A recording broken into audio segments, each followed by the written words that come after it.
Santo, fuente de luz, ilumínanos. San Juan Bosco, Ruega por nosotros. en nombre del Padre, del Hijo y del Espíritu Santo. Amén.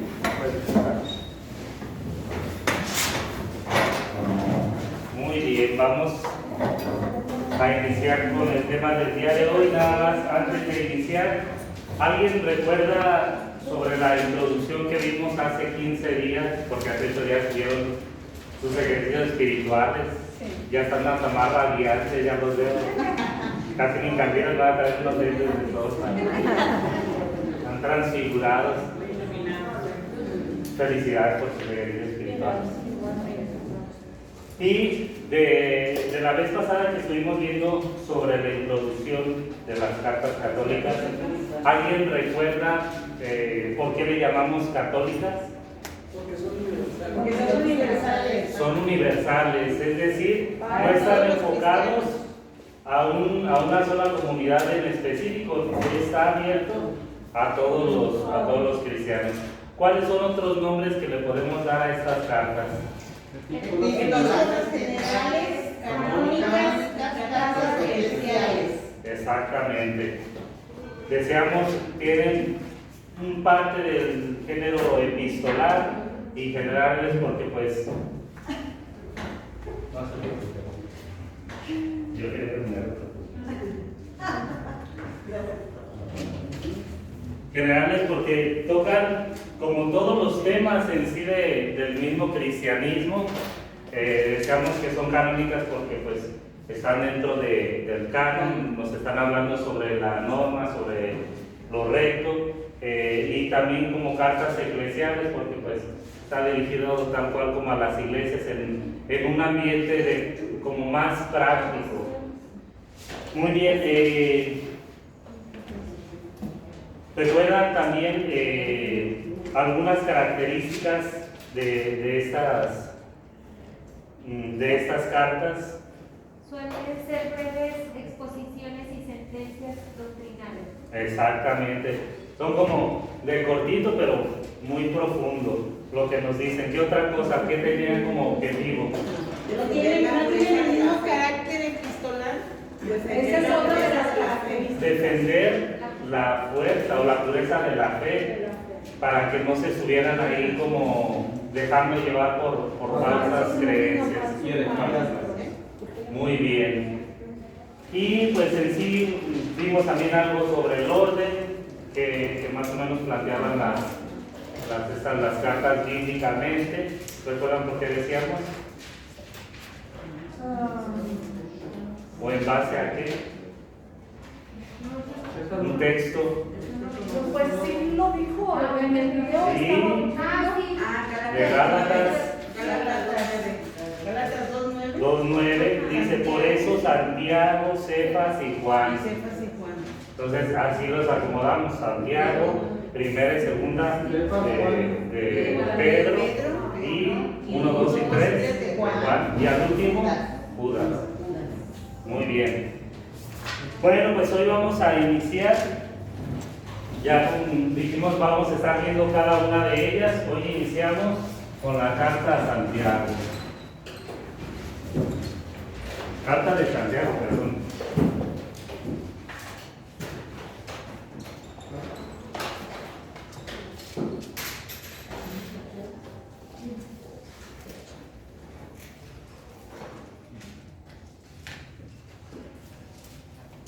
Primero, pues, vamos a hablar del autor, que va a ser un tema que a lo mejor sí tiene muchísimo para dar en cuestión del autor de la carta de Santiago. Tradicionalmente se le atribuye, pues ya como su nombre lo dice, a Santiago, pero ¿a cuál de todos los Santiagos? El hijo del Señor. Yo. Santiago, el hermano.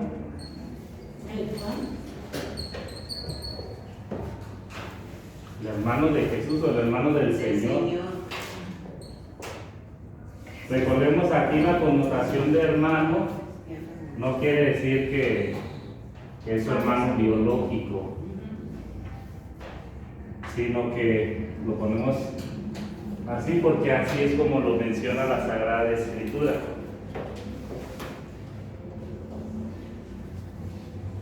Santiago, por ahí en algunos otros lugares a veces lo encuentran como Jacobo, porque en el griego aparece como Jacobos, y ya pues tal cual del hebreo es Jacob, y pues en castellano podría ser como Jacob. Son como distintas a veces como interpretaciones que se le puede dar, pero pues es más por el nombre de Santiago. Nosotros lo conocemos más por Santiago.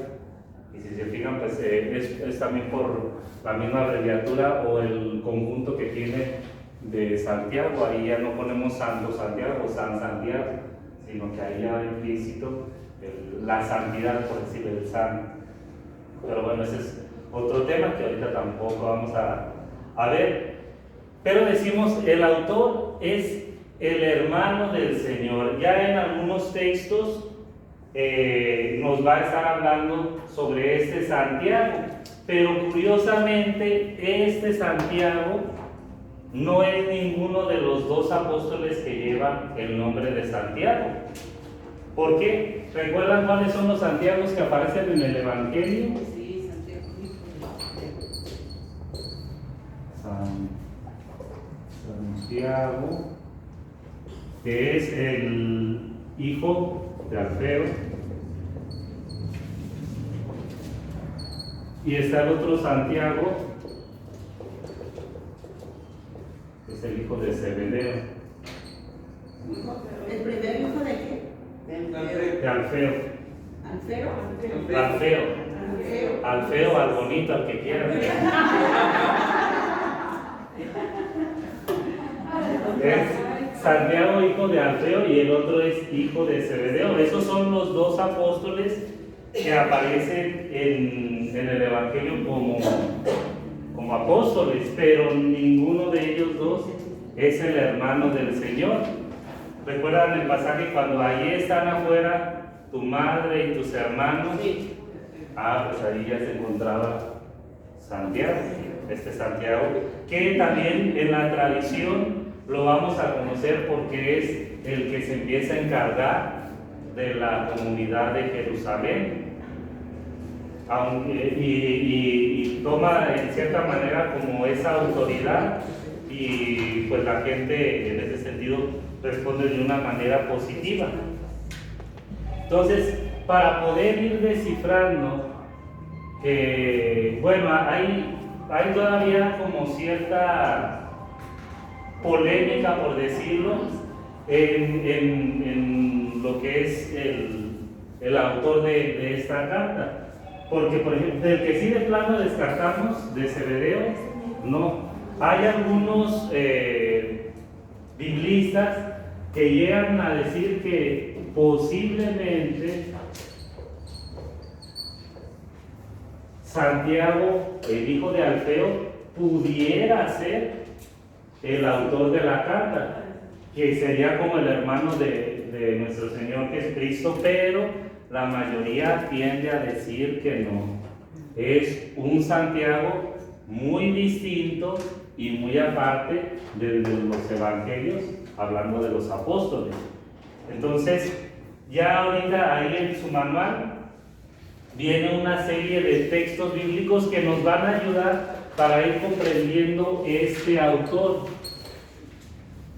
Que comprendamos que el autor es el hermano del Señor y no el hijo de Alfeo, ni tampoco el de Zebedeo. Entonces, hablamos primero de las características.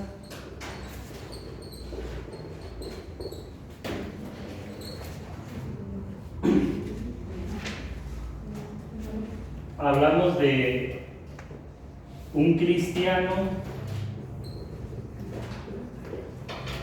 de origen judío. Es decir, este Santiago ya se ha convertido al cristianismo, pero tiene una raíz judía. Y para eso nos menciona ahí el capítulo 1, versículo 1. ¿Alguien nos quiere leer ese primer versículo?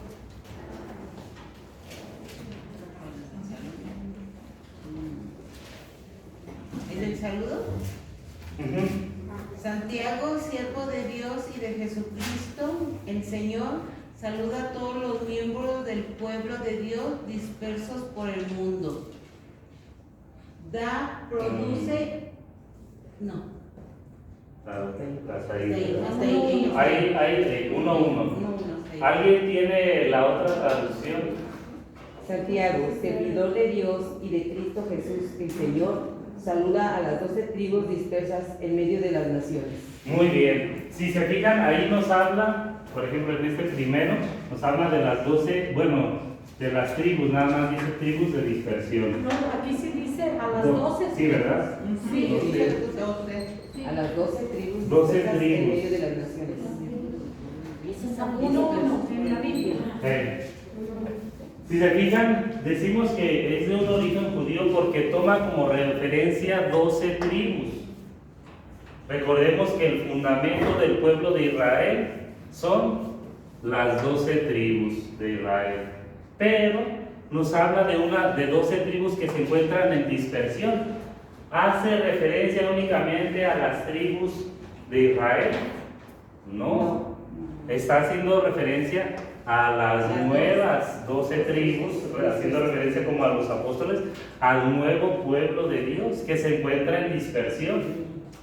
Entonces, ya el hecho de que mencione 12 tribus nos indica un origen judío. Si no, nada más hubiera dicho, pues a la iglesia naciente, o a la iglesia de Jesucristo, pero sin hacer referencia como a las 12 tribus. Ese es un primer texto que nos puede ayudar a comprender que es de origen judío. Luego viene el 2:21. ¿Alguien que nos ayude?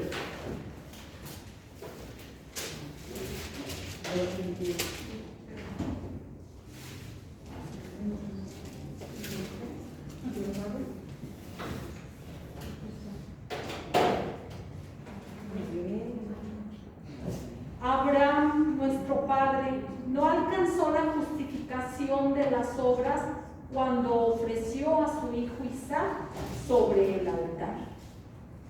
Palabra de Dios. Bueno, ahí es como pregunta, ¿no? ¿Acaso nuestro padre Abraham no fue justificado por las obras cuando ofreció a su hijo Isaac? Es que la pregunta viene en el 20, padre. Del 21. Pero no se preocupe. ¿Quieres saber? Dice Abraham, nuestro padre, no fue reconocido por sus obras Si no alcanzó la sobre el altar. justificación por las obras cuando ofreció a su hijo Isaac sobre el altar. Muy bien. Estamos hablando de Padre Abraham. Nuevamente, si no fuera de origen judío, pues ¿para qué hubiera mencionado a Abraham? Y todavía mencionándolo como padre. Ya el hecho de tener esa filiación en la alianza de Abraham, pues ya desde ahí estamos hablando de un judío. Y luego después el 5:10.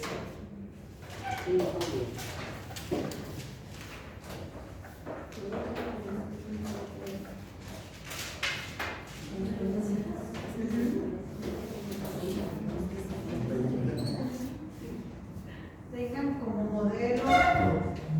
como modelo de constancia y sufrimiento a los profetas que hablaron en el nombre del Señor. Palabra de Dios. Ahora hablamos sobre los profetas que hablan por Dios. Es decir, nuevamente hace referencia al Antiguo Testamento. Está unido y está afiliado a los profetas, a los elegidos. Y luego después del 5:14.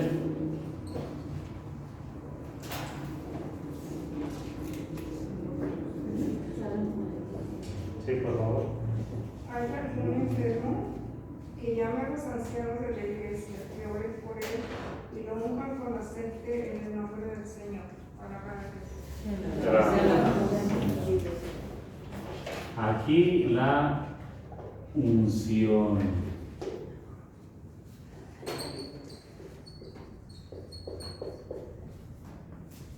El signo de la unción sabemos que es un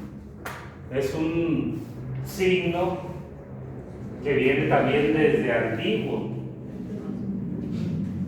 Cuando Dios elegía a algún profeta, cuando elegía a algún rey, ¿qué era lo que hacía? Lo ungía.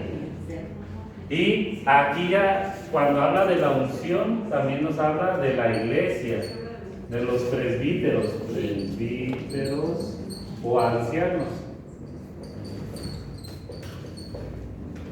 Hay alguno que se encuentre enfermo, hablen a los presbíteros, a los ancianos, que vayan y unjan a los enfermos.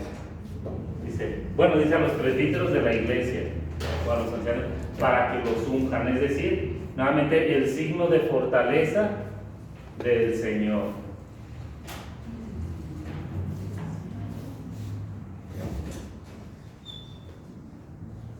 Con estos versículos nosotros podemos ahora sí como ir afirmando que Santiago proviene del pueblo judío. ¿Alguna pregunta sobre esto?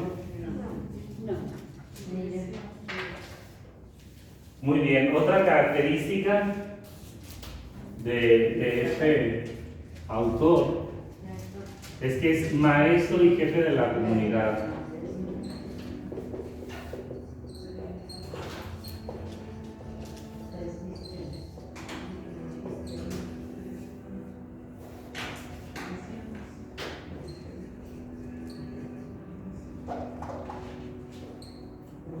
Voy ando disléxico, no cambiando todas las letras. Hablando sobre todo de Jerusalén. Y también por ahí aparecen varios versículos, 2:25, ¿sí? No, 5. ¿Los 5 alguien lo tiene ahí?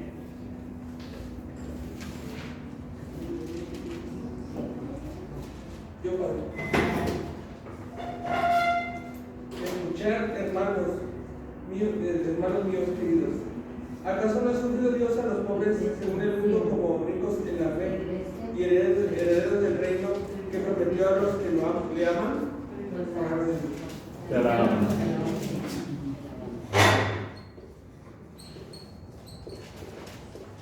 Aquí vemos una enseñanza de parte de este autor. Podríamos hablar que, de cierta manera, también como la paternidad, aunque lo menciona como hermanos, casi siempre cuando alguno se dirigía a la comunidad, aunque los llamara como hermanos, pues ya tiene como un puesto, digamos, como en autoridad moral o en enseñanza, lo tiene un poco más arriba. Lo que suele hacer también dentro de nuestras asambleas, cuando los sacerdotes, queridos hermanos, pues aunque sí, todos somos hermanos como hijos de Dios, pero ya como sacerdote, padre de una comunidad. Y a propósito, pues también del evangelio del día de hoy, ¿sí fue en la misa? ¿Sí escucharon aquel pasaje donde Jesús les dice a las personas: no imiten las obras de los fariseos, sí hagan lo que les digan, pero si los quieren llamar maestros, si los quieren llamar guías, si los quieren llamar padres, ese título no les corresponde. Aquí pues sí hablamos de maestro, de jefe. Sabemos que aquel pasaje que nos habla Jesucristo, de no tomar los títulos de maestro, de guía, de padre, pues estaba haciendo referencia a aquellos fariseos, a aquellos escribas que se creían con toda la autoridad, pero que estaban viviendo como una doble vida, poniendo fardos muy pesados sobre las personas, pero ellos que no querían hacer nada. Y lo que hacían, lo hacían para que les aplaudieran o para que los vieran. Por eso Jesucristo no le gustaba que se utilizara el nombre de guía, de maestros o incluso de padre en esas personas. Pero no quiere decir en ese sentido que cuando una persona te está acompañando espiritualmente, cuando una persona te está enseñando, te está instruyendo en la palabra de Dios o en ser cristiano, no quiere decir que no pueda ser un guía espiritual, no quiere decir que no pueda ser tu padre espiritual o que sea tal cual un maestro en enseñanza. La cuestión aquí es que no se contradiga lo que se enseña con lo que se vive, lo que se manifiesta con lo que debe de estar presente. Porque si no van a decir, no, pues entonces, ¿cómo hablar de Santiago como maestro y jefe? No, tiene su significado. Por eso dije, a propósito del Evangelio del día de hoy. Muy bien, entonces vemos enseñanza de parte de Santiago. Luego después el 3.1. Si alguien lo tiene.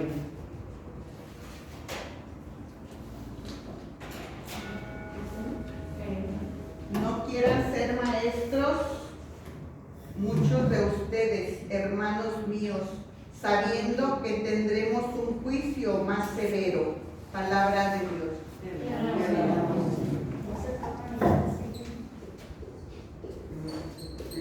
Maestros, como él, bueno, más bien son. Dice Santiago, no busquen el ser maestros, como haciendo referencia también a su persona, como nosotros, porque van a ser juzgados más severamente. A partir de hoy renuncio. Porque si no va a castigar más severo. No, pero sí está hablando que sí, lo que ya también sabemos, a mayor conocimiento implica mayor responsabilidad en cuestión de vivir y también de compartir. Eso tampoco es una motivación para que digan, ay, entonces ya no voy a la escuela para ya no saber. Recuerden que tenemos una ignorancia vencible, es decir, que podemos adquirir el conocimiento.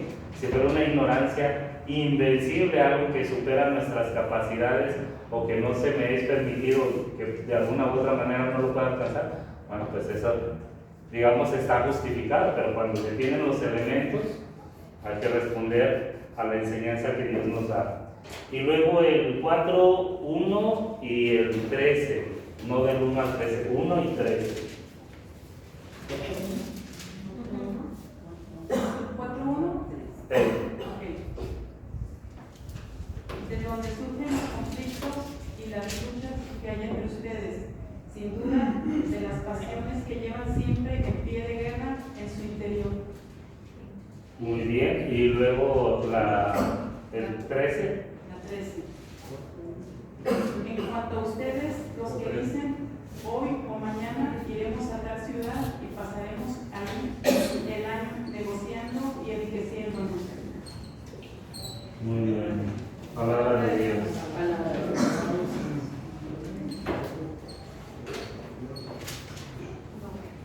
Santiago tiene conocimiento de su pueblo, es decir, conoce muy bien a las personas, conoce sus problemáticas, sus circunstancias y tal cual dice, a ver, ¿de dónde vienen como esas luchas que ustedes están teniendo?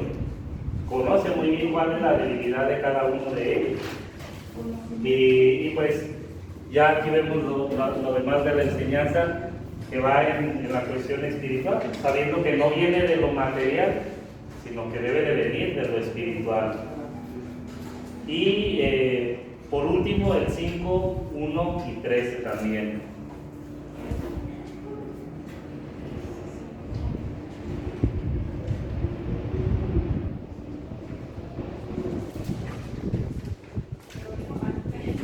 Ustedes los ricos lloran y giman a la vista de las calamidades que se les van a echar encima. ¿Qué dice? Por favor.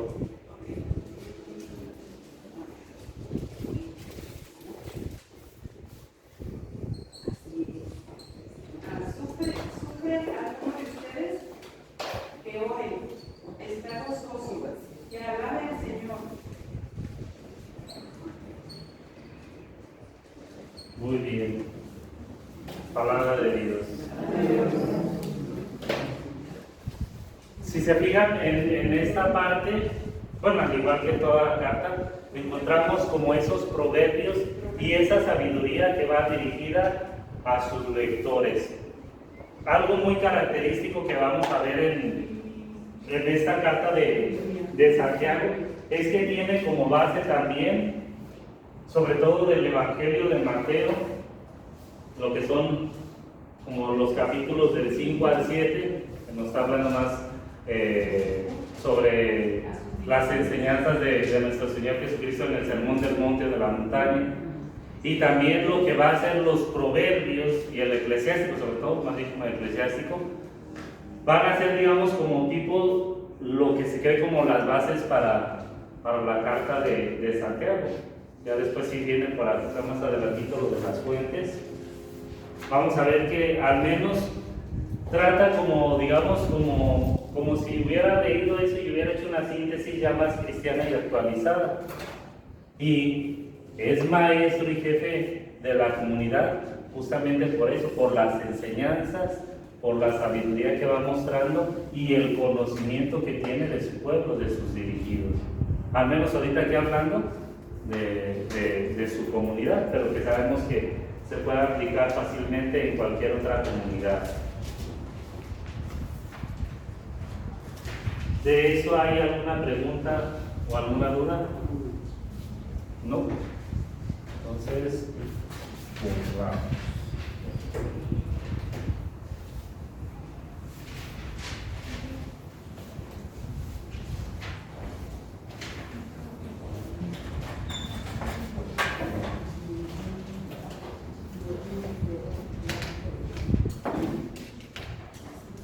Vamos ahora a lo que es lugar y fecha de composición.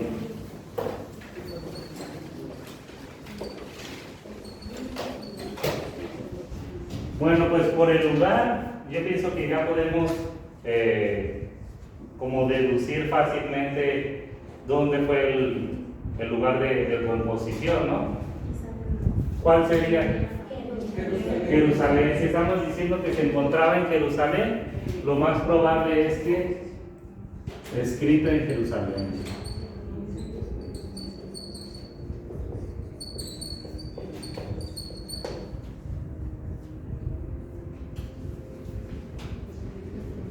Ahora, para ubicarla en la línea del tiempo, también igual hay distintas opiniones. Hay algunos que llegan a afirmar que es a finales del siglo I y principios del segundo, pero otros, y casi la mayoría, apunta que es más pronto, es más previa la escritura, haciendo referencia entre el año 60 y 62.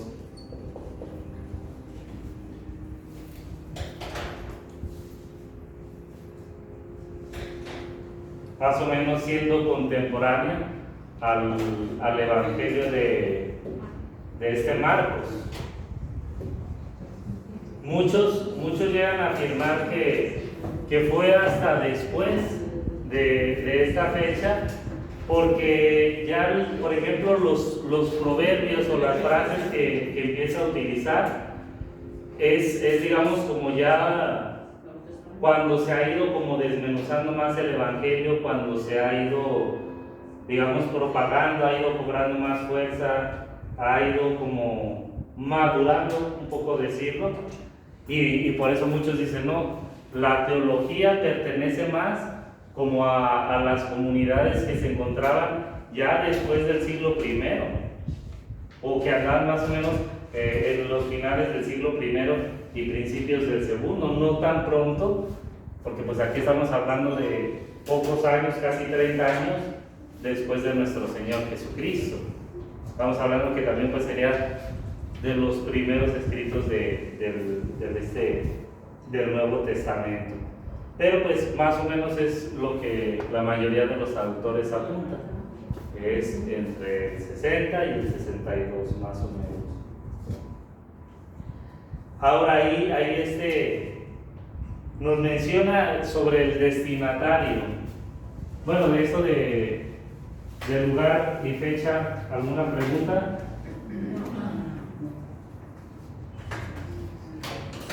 Destinatarios. Ya lo habíamos escuchado hace un momento cuando leían el versículo primero. ¿A cuáles decía? 12 tribus. A las 12 tribus en dispersión o dispersas más bien.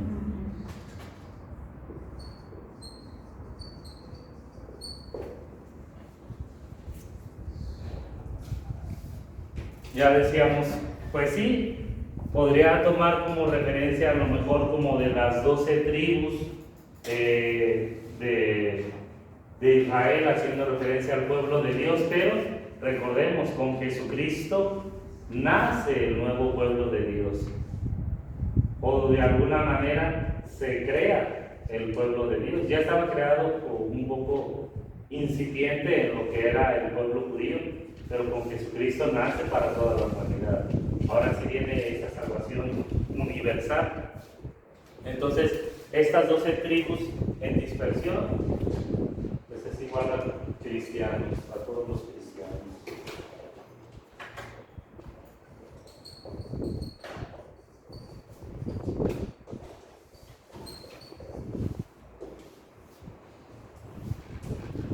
Los cristianos, nuevo pueblo de Dios.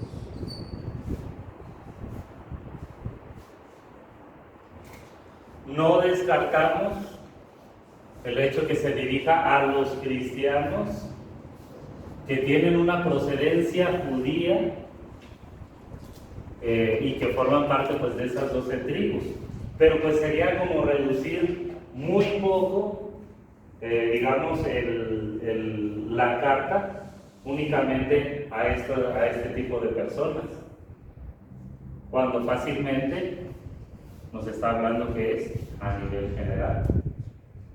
Entonces, tanto como pueden ser los judíos que se han convertido al cristianismo, pero sobre todo aquellos que ya pertenecen al cristianismo, sean o no sean judíos. ¿De esto alguna pregunta? Fácil, facilito, para que el examen no le batalle. ¿Cómo nos asustan? ¿Cómo nos asustan? No, los prevengo Sí. de los males que puedan acechar en su vida espiritual. Y también vemos sobre la ocasión y la finalidad.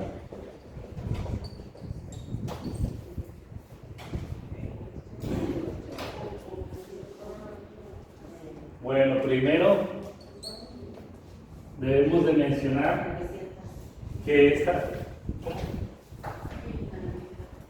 ocasión y finalidad nos está hablando de las injusticias, pero sobre todo de tipo social.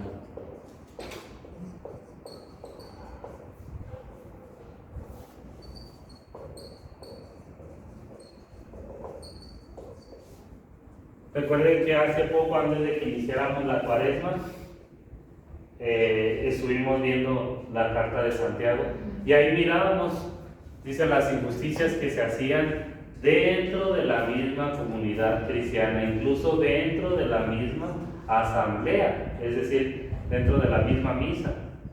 Aquella separación que se hacía de ricos y de pobres, de aquellos que sí les saludabas, sí les hablabas, porque podías adquirir algún beneficio, y de aquellos que los apartabas porque eran pobres, porque no tenían nada, porque andaban mal. Dice no. Desde ahí, Santiago lo que va a buscar en cada momento va a ser tratar este tipo de injusticia, sobre todo abogando más por los pobres y los necesitados. Y es que eso es lo central del Evangelio, eso es lo primordial que se ha mencionado desde antiguo. Hoy, de hecho, también la primera lectura que escuchábamos del profeta Isaías, ¿qué es lo que debes de hacer? Debes de velar por los derechos de la viuda, de los huérfanos, de aquellos que se les cometen injusticias. A ellos son a los que debes de amparar, no de ayudar a los que tienen poder. Es nuevamente lo que viene a remarcar Santiago en su carta. Toda injusticia debe de ser denunciada. Toda injusticia va en contra del Evangelio. Y si como cristianos estamos cometiendo injusticias, no estamos siendo verdaderos cristianos, no estamos siguiendo el Evangelio. ¿Cuál es también la finalidad o la ocasión de esta carta? Pues ve que hay división entre lo que se cree y la vida. División entre fe y vida.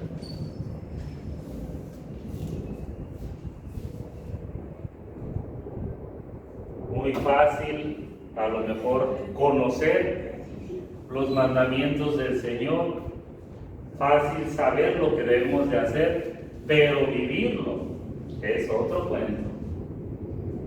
Dice, y claro, o sea, como cristianos, como humanos, pues vamos a tener nuestras fallas, vamos a tener nuestros errores, pero nunca debemos de hacer como una división entre nuestra fe y la vida, de tal manera que estemos viviendo de una manera, pero predicando otra, volviendo al ejemplo de los escribas y fariseos del Evangelio del día de hoy. Entonces, no podemos hacer esa separación. Y Santiago, ahora sí como que exhorta mucho a su comunidad, no hagan esa separación. Y justamente también por eso muchos dicen que la carta sí va a estas fechas, porque recordemos que San Pablo es de los primeros que escribe en el Nuevo Testamento. Entonces, pues ya desde aquí también los escritos de San Pablo y la doctrina de San Pablo, pues ya iban agarrando, digamos, como su fuerza. Y San Pablo, ¿qué era lo que decía? Estamos justificados por la fe, las obras no importan, lo que importa es la fe. Pero recordando, esto también San Pablo dirigiéndose como a los escribas, a los fariseos que decían, yo hago esto, y nuevamente era más porque los vieran y diciendo, yo ya hice esto, yo ya estoy salvado, porque lo hice. No, las obras no te dan la salvación. Y aquí Santiago hace énfasis en que la fe debe de ir acompañada de la vida, es decir, debe de ir en una unión. Muy bien. También nos está exhortando esta carta a llevar la vida auténticamente cristiana, tener una base de coherencia con las obras y la predicación.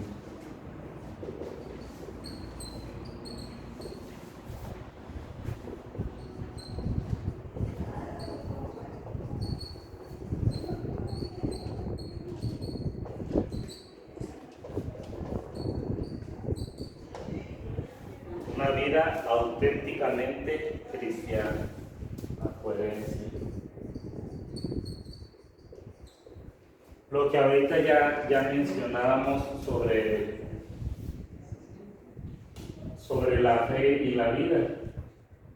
Dice Santiago, necesitamos como realmente vivir en esa coherencia.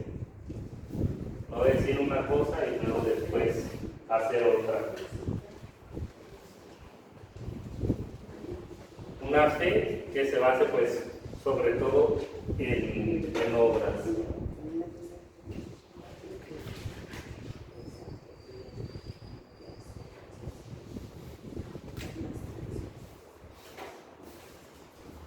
¿De esto hay alguna pregunta o duda?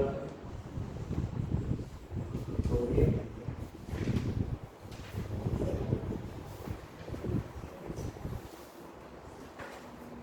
Y para concluir el día de hoy, algunas características literarias.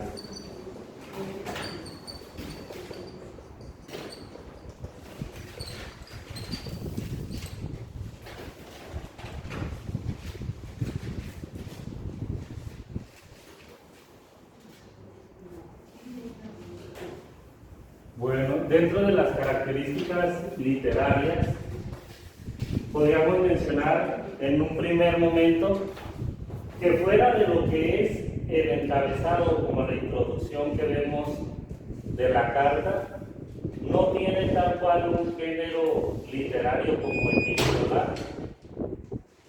Lo que la otra vez les hacía referencia con lo de las cartas epístolas de San Pablo, que tienen como una estructura distinta, pues tienen sí sus destinatarios muy específicos. Aquí sabemos que pues está dirigiendo a los cristianos de Jerusalén, pero la estructura en la escritura es muy distinto. Entonces, fuera del encabezado, no tiene elementos propios.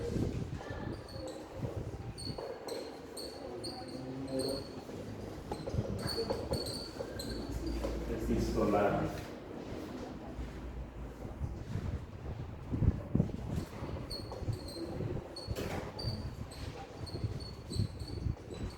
Sí, igual de todas maneras ahí lo tienen en su. Eso es. Recordarán que las cartas o las epístolas de San Pablo llevan como una estructura, por decirlo, teológica. Va tratando los temas como si fuera un tratado, por decirlo. Plantea primero el saludo, lo que es San Pablo plantea el saludo, y luego pone como la problemática, y luego pone la respuesta acomodada doctrinalmente.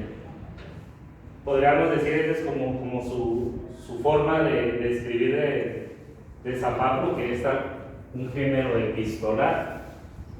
Lo que si nosotros lo pusiéramos como en un trabajo de tesis, pues sería, o por ejemplo, cuando nosotros tenemos nuestras asambleas, casi como lo que es el saludo, el ver, el juzgar y el actuar. Sería que San Pablo es lo que hace más o menos, saluda y luego ya después pone cuáles son los problemas que hay en la comunidad, y luego ya después empieza a iluminar con la palabra de Dios, dando respuesta a cada problema. Ese es, como por decirlo, el género epistolar. Y en este sentido, hablando de la carta de Santiago, se va a parecer más bien a los discursos dialécticos que vienen, por ejemplo, en Proverbios, en Eclesiástico, en Sabiduría.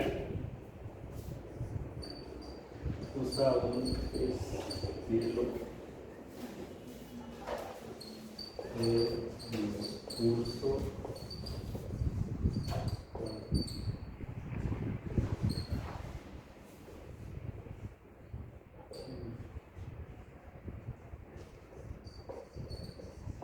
un estilo como más judío.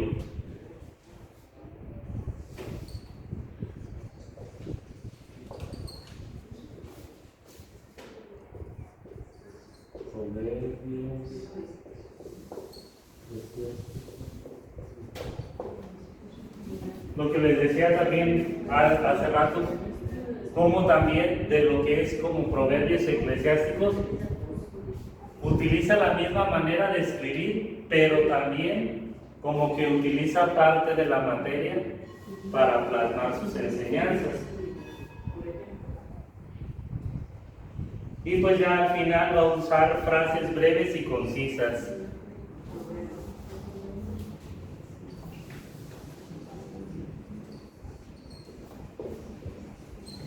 Al último de antes de que escribiera eso, ¿qué? ¿Cuál? Sabiduría. Sabiduría. De todas maneras, eso ahí viene en su manual, estas frases breves. Sí. En la página 7, en la parte de arriba. Usa frases breves y concisas.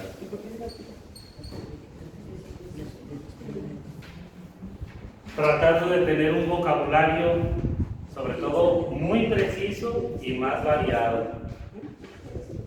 Es también una característica de lo que son las cartas católicas. Frases breves y concisas. aquí dándole un poquito más de variedad y amplitud por el mismo contexto de su género y de lo que él va a tomar de enseñanzas.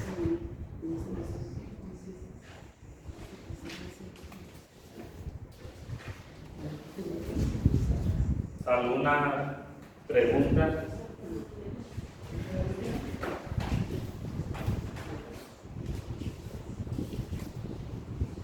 Las características literarias. Que digan, ya aquí empezamos a ver, por ejemplo, pues, por ejemplo, ¿recuerdan cuando, creo que esa vez cuando vine a darles del Evangelio de Mateo, que lo estaban viendo con el Padre Diego? Creo que una vez que vine estábamos viendo algo como del Sermón de la Montaña y no me acuerdo si fue ahí o en otra clase que les había dicho, por ejemplo, los evangelios suelen tener distintos géneros literarios y por ejemplo, en lo que es el discurso del monte o del Sermón de la Montaña, utiliza más la forma didáctica porque está enseñando y lo va a utilizar también como de esta manera, en esa parte del Evangelio. Va a haber otras partes del Evangelio, por ejemplo, donde van a venir como paralelismos, va a haber otras partes donde va a venir tal cual como una exposición, casi como si fuera discurso didáctico, pero de una manera narrativa, sobre todo a los inicios. Pero bueno, esto para que comprendamos cómo la misma palabra de Dios tiene sus distintos matices en cuestión de la escritura. Las parábolas de otro género literario. Muy bien, pues hasta ahí vamos a dejar. Nos vamos a poner de pie para finalizar con nuestra oración.